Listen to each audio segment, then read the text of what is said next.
Well, just getting my cane pole. It's a bamboo pole to be exact. Ultra lightweight. Getting ready to go for a walk. It's a good long thing, so it allows me to wiggle, keep snakes out of my path, or at least let me know they're there so I can make them a good snake if it's a rattler. Be that as it may, I'd like to tell you a story, if you don't mind, on coyotes. Bill Sankey, good friend of mine throughout his life, passed away a few years ago, but this was one of his stories. In the 1950s, south of Trenton, they were having trouble with coyotes. A lot of people were still on the farms and making a living off the land. And almost every farm family had hogs and chickens. Well, the old chickens were being caught by coyotes. Specifically, they had one coyote that was really giving them a hard time, and they knew it was just one kind and one type and one coyote because it was reddish. Almost a dark red coyote, which is very unusual. Most of them are that drab gray, burnt grass look, you know, for a coloring. With that in mind, though, that old coyote gave him a real hard time catching a lot of chickens.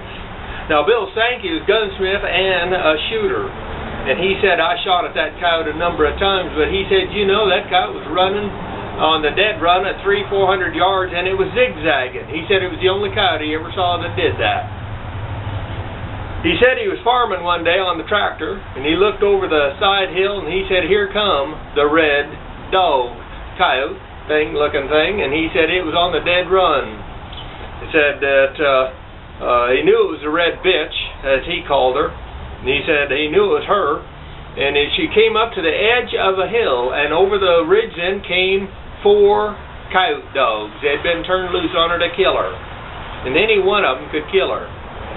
Well, all 4 of them dogs, but the lead dog in advance of the others, and that first dog was getting awful close to her, and she just stopped at that fence row at the top of that hill.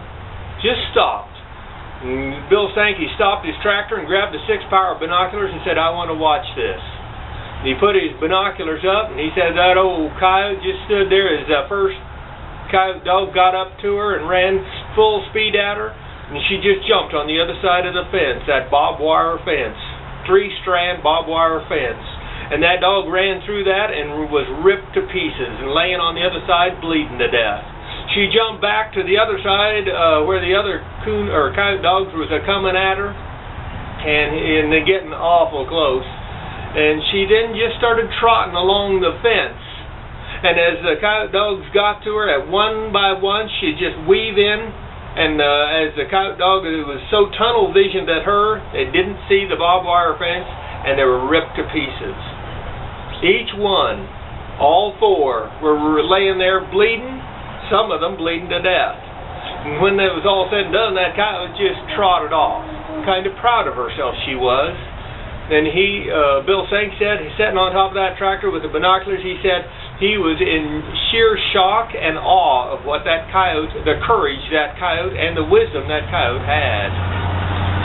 Well, he said he saw that coyote a few times after that, and then he said one time he was out in the pasture and he saw that she was piled up there and dead, and quite apparently she died of old age, and that's unusual in the world of the wild animals. But he said he felt sorry enough for her and had enough respect for her.